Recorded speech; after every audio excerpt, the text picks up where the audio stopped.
undernutrition. Who will live? Probably those people who are wealthy enough and powerful enough to have their own pushers of clean food and nutrients. So we need your help, because the United States leadership is what's going to literally save the population of the planet. The UN has put out dozens of public documents where they're calling for an 80% world population reduction.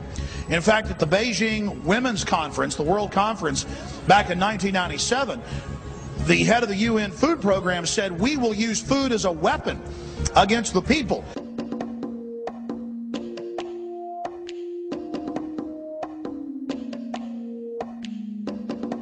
66% of United States residents' public water is fluoridated. It is known to have tremendous effects on bone cancer, joint problems, bone weakness, lowered estrogen and testosterone levels, and dental fluorosis, which is yellowing of the teeth and pitting in the enamel. Wouldn't it make more sense to enhance public water with vitamins which are meant to be ingested to promote overall health, rather than putting such a toxic chemical in our water with a bogus explanation that it will improve our dental health? We now know that fluoride causes more dental problems than it solves. Something doesn't seem right about this. Do you honestly believe that these companies care deeply enough for the people to spend large amounts of their own money to fluoridate public water when the people already purchase their own toothpaste? But there's a difference between toothpaste and drinking water. We don't ingest toothpaste. If you go to any hardware store and look at any rat poison product, you will only find one ingredient: sodium fluoride. It is the most toxic ionic molecule outside of potassium dichromate. Now Dannon, along with other companies, have begun fluoridating bottled water. It is becoming increasingly difficult to get away from. And the fact that fluoride is also used in many prescription antidepressants shows that it eliminates aggression and motivation in people. Fluoride, to my knowledge as a physician, has absolutely no biological benefit whatsoever. But one of the significant things is that the Russians carried out all sorts of experiments on the people living in the Gulag. One of them, of course, was to fluoridate the water. Why? You fluoridate the water, why people are not as aggressive as they ordinarily would be. In fact, what is the active ingredient in Prozac that is so widely distributed in America today? Well, it's a fluoride compound. And now, we are finding that public water nationwide is showing up with arsenic, lead, cadmium, and thermonium, which is a radioactive form of lead. Cancer, lowered sex drive, birth defects, sedation, and brain defects. Does this not sound like a wonder drug for anyone aiming to control a population? It's quite astonishing, Paul, the degree to which environmentalists have not been educated about fluoride.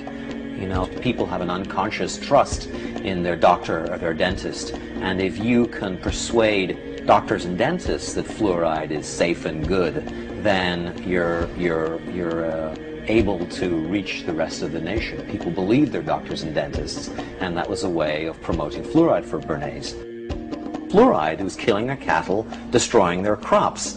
Fluoride given to rats had produced bone cancer and liver cancer, and that those results had been doctored to make it look as though fluoride hadn't caused as much cancer.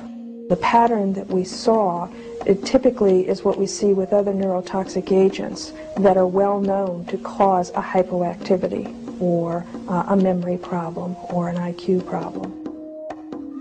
When I first presented the results of these studies, one of the individuals sitting and listening to the results, he says, "Do you have any idea what you're saying?" And he says, "You're telling us that we're reducing the IQ of children." And basically I said, yes.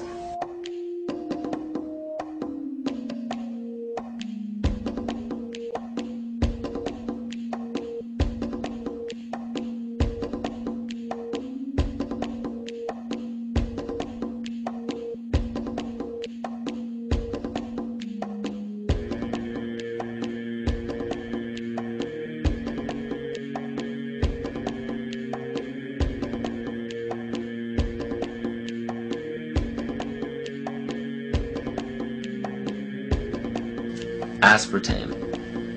the artificial sweetener found in almost every low-sugar or sugar-free product on the market. First of all, aspartame is made up of three things: methanol, which of course is what produces blindness, aspartic acid, and phenylalanine. These are all poisons. Aspartic acid, of course, produces brain lesions.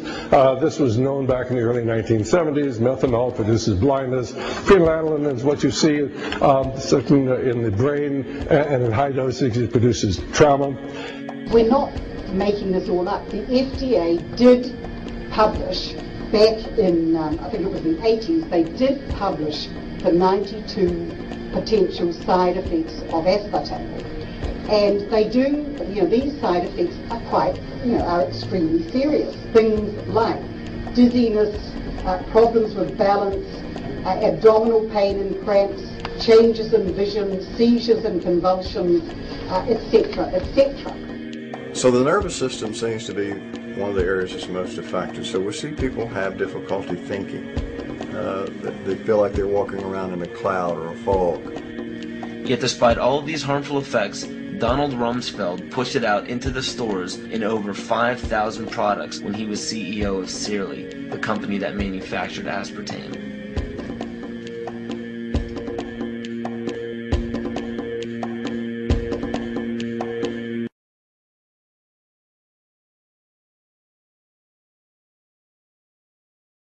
The sustainable goal is the elimination of the middle class. The world cannot support 6 billion people. But you see, the plan behind sustainable development includes population control. It's a program for land use control, education control, and population control. The leaders of the sustainable movement say that the world's human population should not exceed 500 million people. That's a 93% reduction of today's population levels. In 1992, while the Rio Conference was going on, George Bush, then president, was there. He was just offshore in Prince Charles's yacht, where he executed the Agenda 21 protocols on behalf of the United States and brought it back to Washington, D.C. Within a year, Bill Clinton, by executive order, established the President's Council for Sustainable Development. In 1996, Bill Clinton set up the President's Council on Sustainable Development. One of the dictates of Agenda 21 is that every country in the world is to set up a national council to oversee the implementation of Agenda 21. I've listened to Gorbachev explain, we are writing a new set of 10 or 15 commandments to replace the original 10. Which one of the 10 do you think these guys don't like?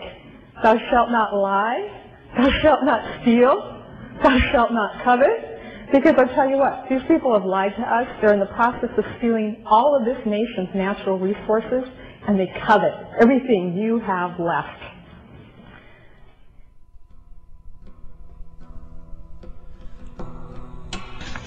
To explain the map, the red are areas that are to be off limits to human beings.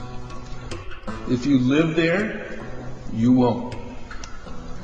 The yellow areas are the areas for major control of all human activity. If you live there, you won't. The black dots are the smart growth zones. That's where human beings are to be stacked and packed in small living units along rail tracks. The smart growth program ultimately has jobs assigned and children cared for by the state.